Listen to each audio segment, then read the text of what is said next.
Good afternoon and welcome to our daily media briefing. Tomorrow is Friday and we'll be taking some big steps in our effort to gradually reclaim our local economy and putting our lives back into order.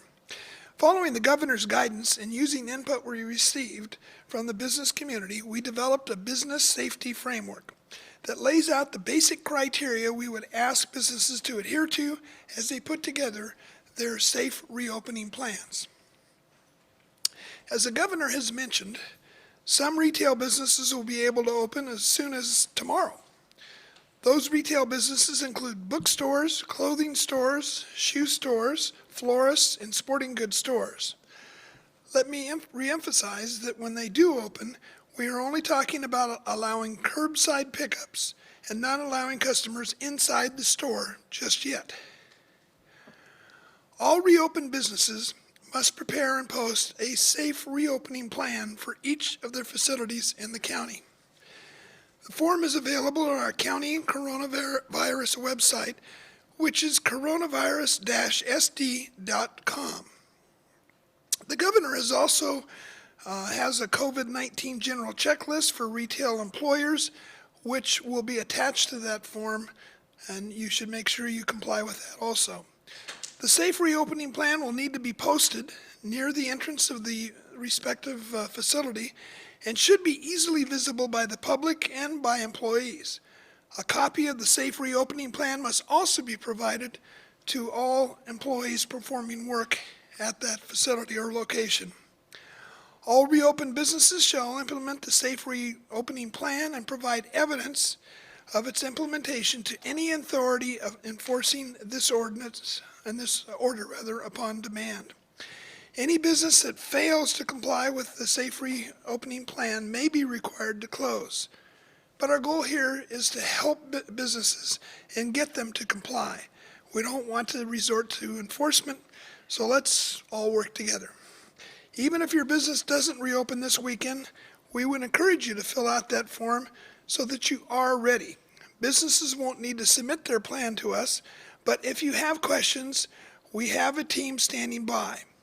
There is an email address on our website, which is COVID-19 business questions at sdcounty.ca.gov. And now, let me introduce Supervisor Fletcher to go over the charts and the numbers.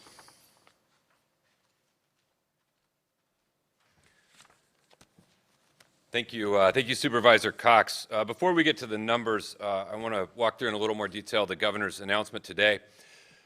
We know that this is a very challenging time where you have information from a lot of different sources that are all coming to you at one time, and you have a lot of overlapping jurisdictions, and it is a situation that lends itself to confusion. And so I want to try and provide just a little bit of clarity and a little bit of framework for where we are in San Diego County today in terms of what we can do from the state of California and what we cannot do as a region.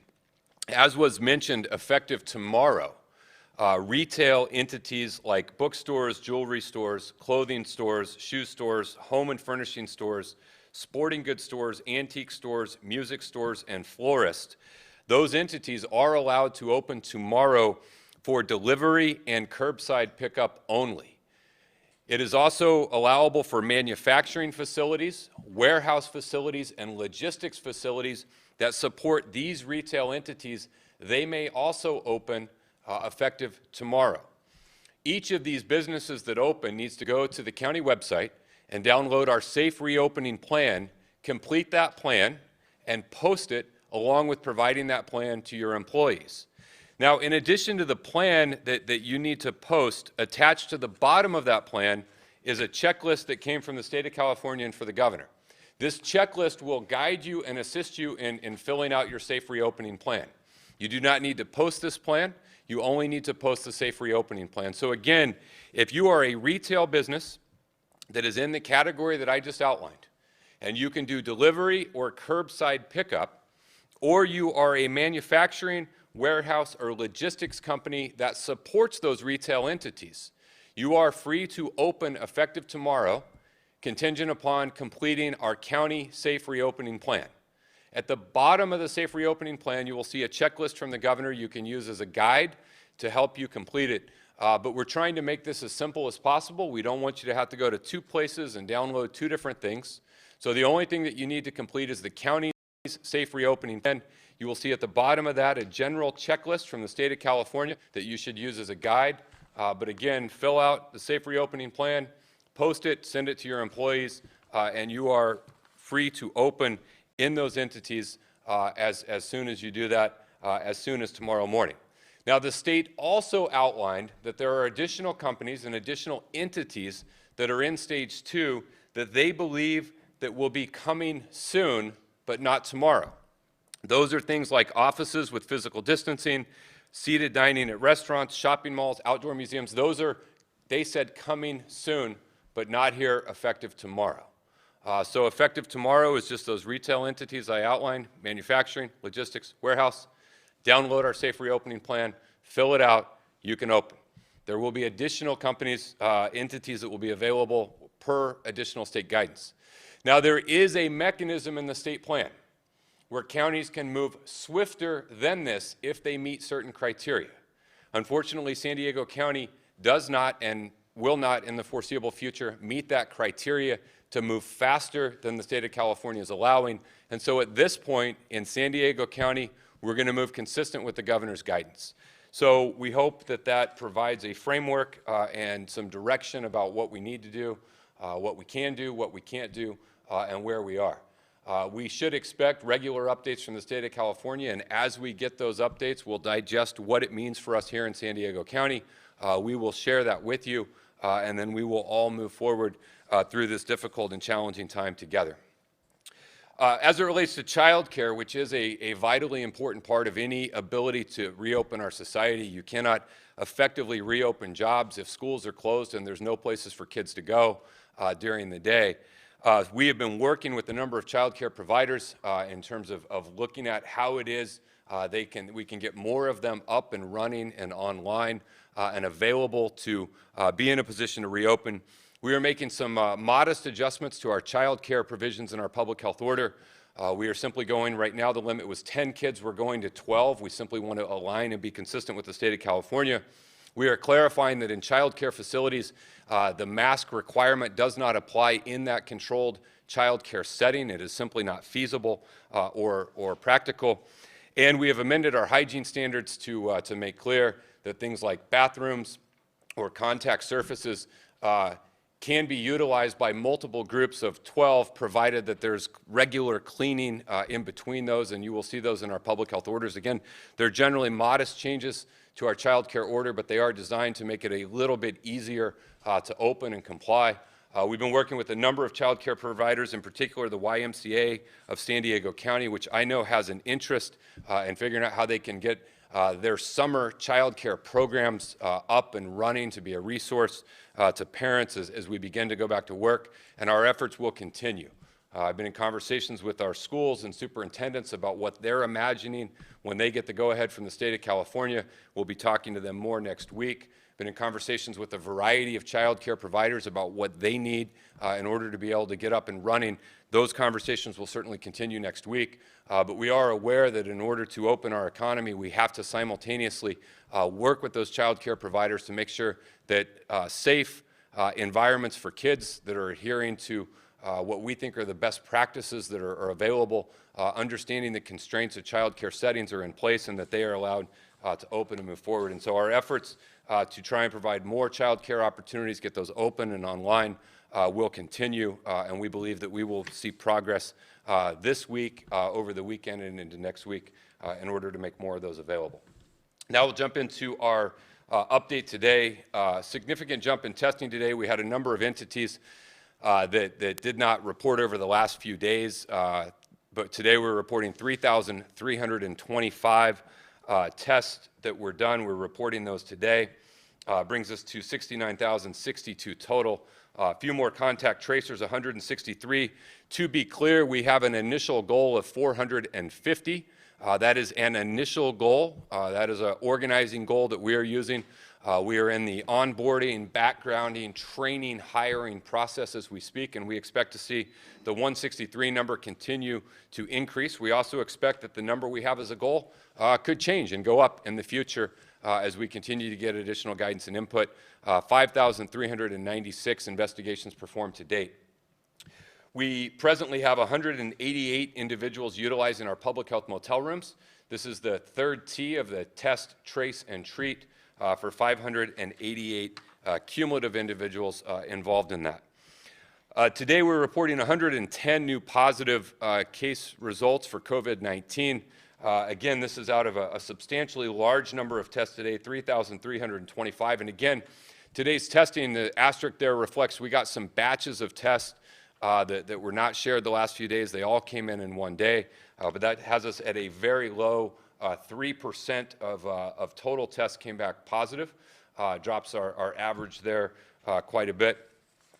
In terms of hospital capacity, we're presently at 134 COVID-related patients in our area ICUs.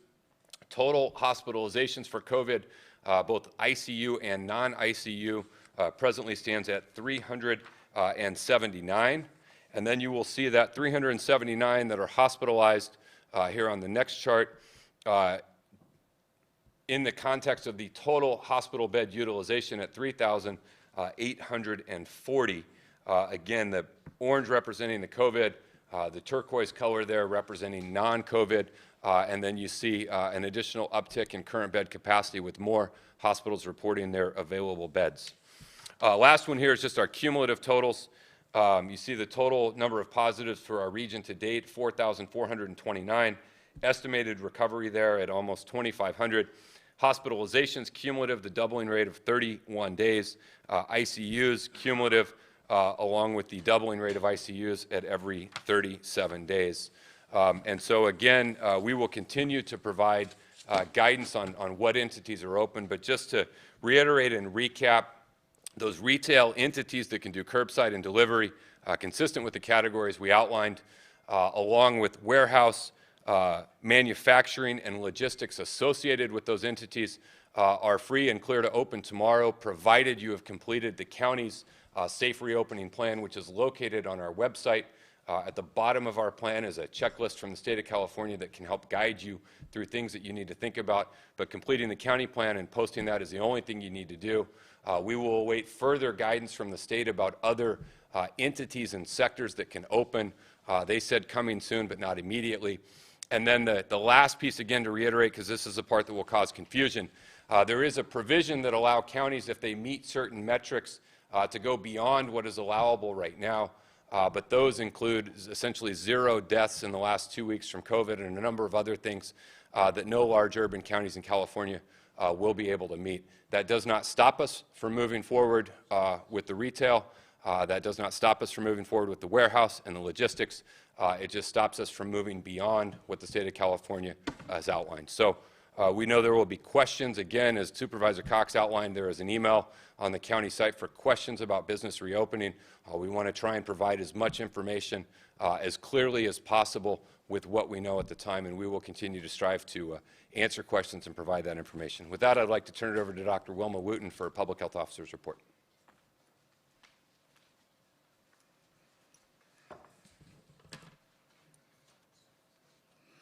Thank you, Supervisor Fletcher, and good afternoon, everyone. As usual, the statistics for cases and deaths today includes the global, national, and state statistics based on data from the Johns Hopkins dashboard shown here, and this was obtained today at about 11 a.m. These data are as follows. Globally, there are over 3.8 million positive cases, including 266,000 deaths.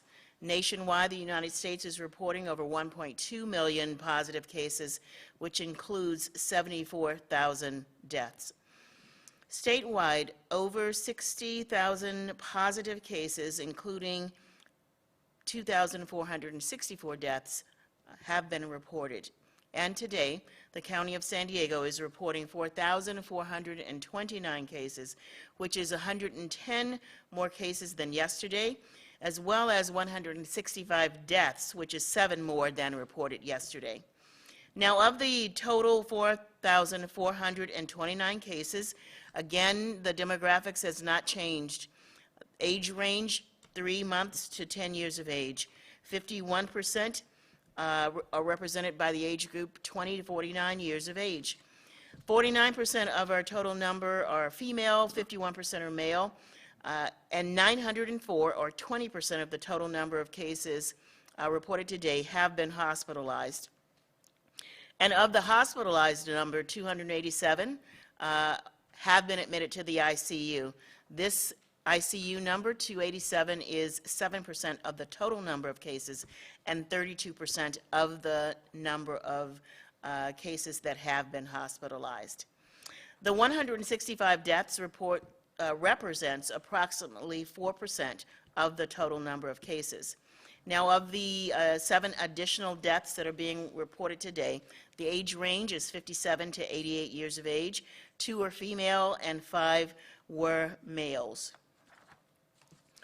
Our sincerest sympathy and condolences go out to the family and friends of those lost to COVID-19, both reported today and during this entire pandemic. As this slide, the next slide notes, there have been 69,062 tests performed regionally, which includes 3,326 for the Tuesday, May 6th. This is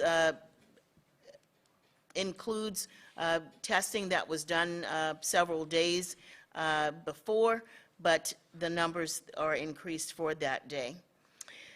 Now, please visit our website so that you can get these data provided in numerous formats, including zip code, race, and ethnicity for both the cases as well as the deaths. Regarding outbreaks in congregate and community settings, today we are reporting a cumulative total of 61 confirmed active outbreaks. We have 3 new outbreaks. 2 are in congregate facilities, or rather 1 is in congregate facilities and 2 are in the community settings. For congregate facilities, there are a total of 39, which includes 1,035 cases and 85 deaths. For the community setting locations, we have 22 active outbreaks, and this includes 2 new outbreaks reported today, and cumulatively there are 186 cases and 5 deaths.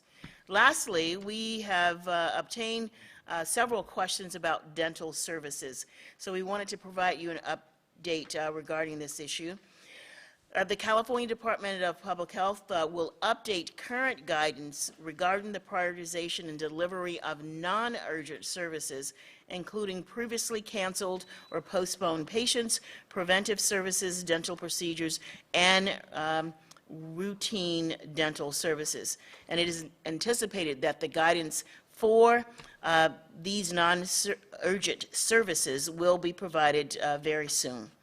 And lastly, our metrics are currently trending in the right direction. This is due to the efforts from all of you, our San Diego residents, our organizations, businesses, and governments. So we thank you for all that you do.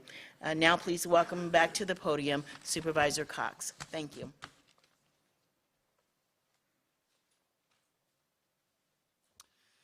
Thank you, Dr. Wooten. We're going to go directly to the questions. Again, as we call up your call, make sure if you're not introduced by your name and your outlet that you do so before you ask your question.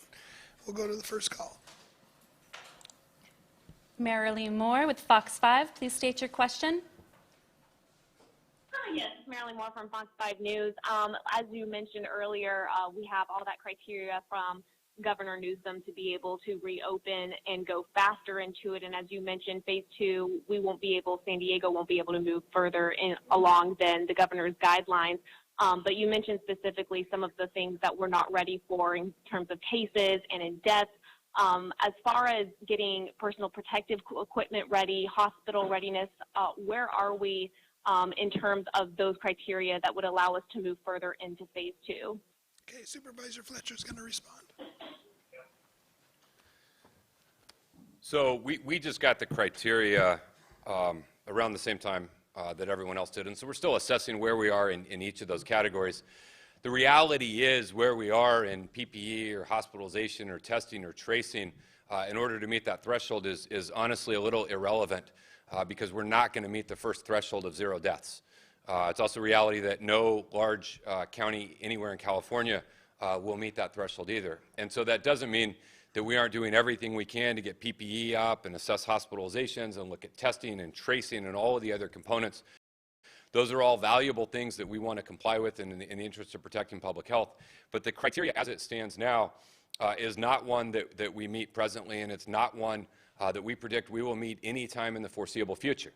And so until such time as that criteria may change, we are going to be moving, consistent with what the state of California has outlined, the retail sections that were outlined today, and then they alluded to other sections that could be added in the coming days. And so we will do the analysis, we will do the assessment of where we are in relation to the rest of those, and we will continue to move to try and obviously meet every one of those. But the first couple ones there are the ones that are going to be a real challenge, not just for San Diego, but for everything, but some of the very small rural counties. Thank you. Okay, let's go to the next question. Priya Schrader with NBC7. Please state your question. Hi there. We're seeing reports that the San Diego Sheriff's Office is resuming evictions on properties that they had given notice to prior to the order that put a moratorium on eviction. Is it safe to resume eviction in a pandemic, and where are these people supposed to go? Yeah, at this point, we don't have the sheriff here with us, so we would refer you to him. So we don't have an answer for you right now, but please contact the sheriff. Okay, next question. Melanie Evans with the Wall Street Journal. Please state your question. Good afternoon. Is the county undertaking any specific action in Chula Vista and surrounding communities where the hospitals are reporting rising numbers of cases? Okay, Dr. Wooten is going to respond to that. So I actually heard a comment. What is the specific question again? I'm so sorry. The question is the county undertaking any specific action in Chula Vista and the surrounding communities where hospitals are reporting rising numbers of cases? So thank you for that question.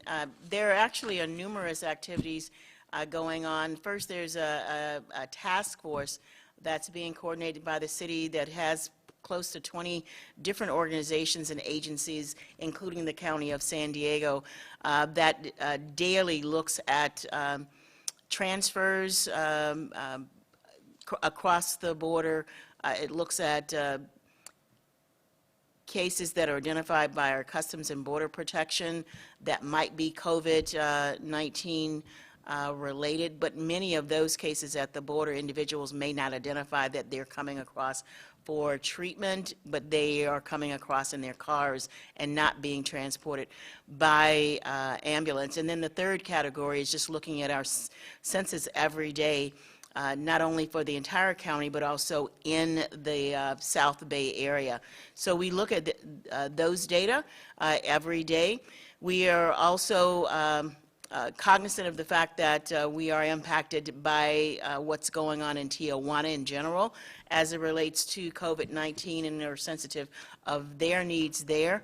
In terms of, I know that they need everything that most jurisdictions need, but they specifically need PPE, healthcare workers, and we cannot provide them with PPE from our federal stockpile, but we are working with philanthropic organizations on the U.S. side to collect materials, money to send to support the TJ healthcare system across the border.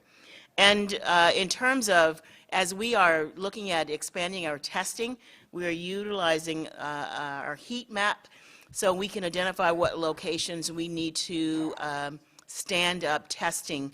So of the 3 permanent testing sites that we are standing up from state resources, Chula Vista area is one location where we have a permanent drive-through. And then we have our mobile van, where we are identifying other locations, including locations in southeastern San Diego, and we will look at other locations as needed based on that heat map. Just remember that Chula Vista is very densely populated, and it's geographic. So individuals, there are a lot of individuals that live in that area. And so you would expect to see that there will be a larger number of cases coming out from that area. But we are closely monitoring the cases and trying to deploy testing resources so that we can test individuals that are positive in that particular geographic area. Thank you.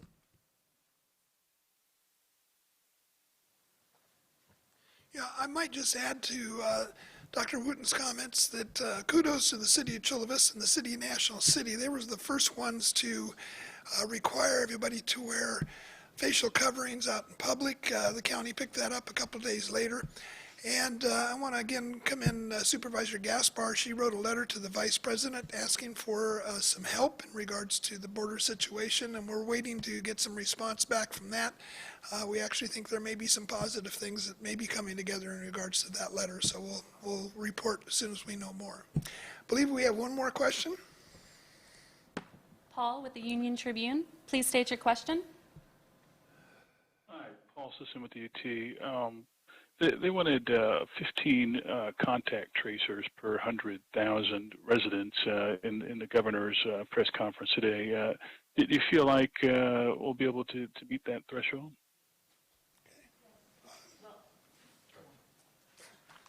We'll have Supervisor Fletcher start first, and then maybe Dr. Wooten. Yeah, thank you, Paul. No, we think that we will. We have a robust plan around testing, around tracing, around treatment. We think we will be there. Again, that threshold was only what was required if you were going to move beyond or more swiftly into stage 2 than what was outlined today. We are cleared with where we are to move into the retail, the manufacturing, the warehouse, the logistics consistent with that. If you want to move beyond that, but that is a good guide, and that is one we are going to work along with the other metrics into all of our planning, and we believe that we will get there. We're moving as rapidly as we can to onboard and hire and train and staff and build out all the systems, understanding that tracing, testing, and treatment is going to be a kind of foundational part of what we do until such time as we have a vaccine or therapeutic treatment. Thank you. And thank you for that question, Paul. I also just wanted to add that testing and tracing are very closely linked. So it's always great to have a metric to determine what the goal will be. But as we test more, we will need more contact tracers. And closely, or currently, as has already been reported, we have about 160 plus, 163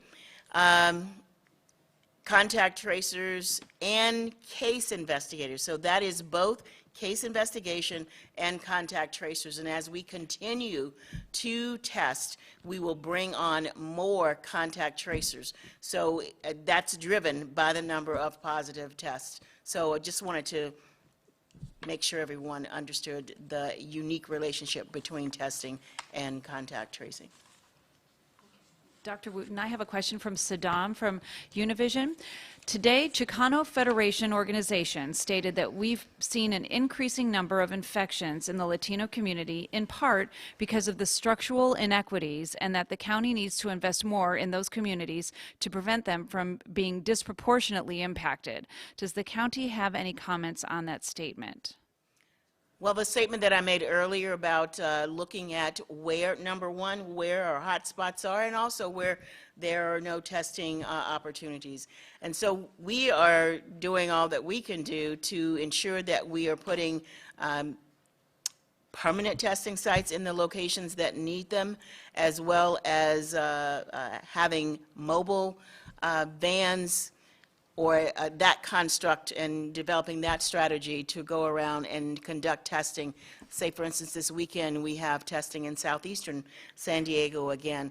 So we are comfortable with our strategies, and again, the southern region of our county is densely populated, and we have a large Latino population here in San Diego, so we would naturally expect that we would have a large number of our Latino population infected. All right, thank you, Dr. Wooten. This next question deals with the governor's announcement today that you'd have to go 14 days without a death in order to go to the next phase, and I believe Supervisor Fletcher will respond to the question if you go ahead and ask it. Yes, it's from Mike McKinnon from KUSI News. At Governor Newsom's press conference today, one of the criteria he unveiled was no new coronavirus deaths in the past 14 days before moving into phase 2 of reopening businesses. Is that a requirement for the county too, and when is the estimated time frame of when we can accomplish that? That is a requirement for counties that want to move beyond the sectors that we've outlined that we can move forward with. That is a requirement for all counties that want to move beyond that. That is not currently a criteria that we meet, nor is it likely a criteria that we will meet anytime in the near future. So we will continue to work with the governor's office in the state of California on their criteria. We will also continue to look out for additional sectors which they outlined today, additional sectors that they believe will be coming soon for the entire state of California. But for now, that's where we are, that's what we know, and so we are moving forward and opening those businesses that we are able to open. And Supervisor Fletcher, this next one is related from Claudia with Univision. Hair salons, beauty salons are in phase 3 for reopening. Is there any update on a timeline for these businesses to reopen? Also, what are some of the public health rules that might apply to them for them to operate so they can best prepare for their reopening? Well, the timeline for those to reopen are going to be set by the state of California, and so we would really have to refer you to the state in terms of what they anticipate, when they think we may be able to go into additional stages. It's unlikely they could predict a date, but again, we'd have to refer you to them, as that is their decision, and when we move into stage 3 as the state of California, along with the additional guidance. We've laid out our safe reopening plan for businesses that are opening now. As we get additional guidance on what criteria need to be in place for additional entities that are additionally allowed to open, we will certainly update our information and update and share that with all of you. All right, thank you, Supervisor Fletcher. This last question we have deals with contact tracing, and Dr. Wooten is going to respond. And this one is from Taryn Mento from KPBS. Are the contact tracers logging where and how people believe they may have become infected? And if so, what has that information told you, or what do you hope it will tell you? It will tell you. And I have a follow-up question. Thank you for that insightful question. In many cases, people may not know where they have become infected. However, if individuals are in sensitive occupations or from locations where we know there are other cases that would lead us to believe that there is an outbreak, then we take the appropriate procedures and process to investigate the outbreak situation. As you can tell, one of the locations where we have outbreaks is in our congregate care facilities, and we report that information to you daily, as well as any other community settings. And she kind of elaborated a little bit. I've been told anecdotally from local doctors that many of the new cases that are likely linked to people who are either ignoring public health orders or linked to people who can't isolate because they are essential workers and may be exposed at work. So I'm wondering if you are collecting any of that data that may help determine if that is in fact the case. Well, those people who can isolate would be those individuals that might be homeless, so we have resources to accommodate them. And then in some cases, individuals may not want to home isolate at their home because they might have vulnerable populations within their home. And again, we have our public health hotels would be a resource for those individuals as well. All right, thank you, Dr. Wood.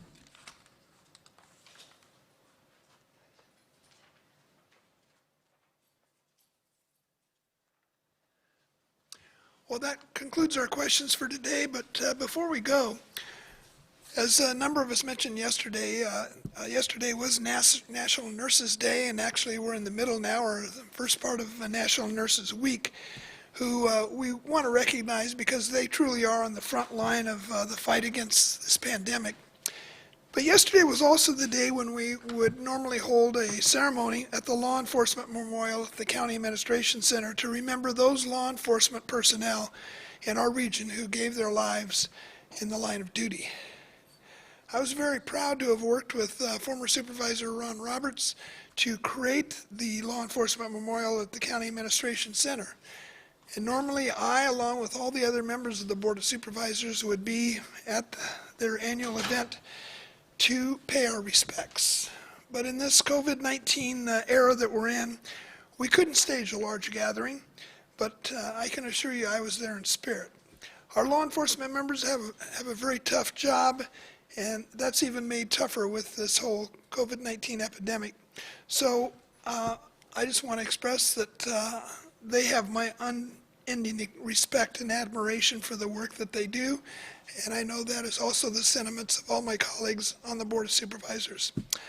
Well, that's it for today. We'll see you tomorrow at 2:30, and please remember to stay in place, maintain space, and cover your face. Thank you.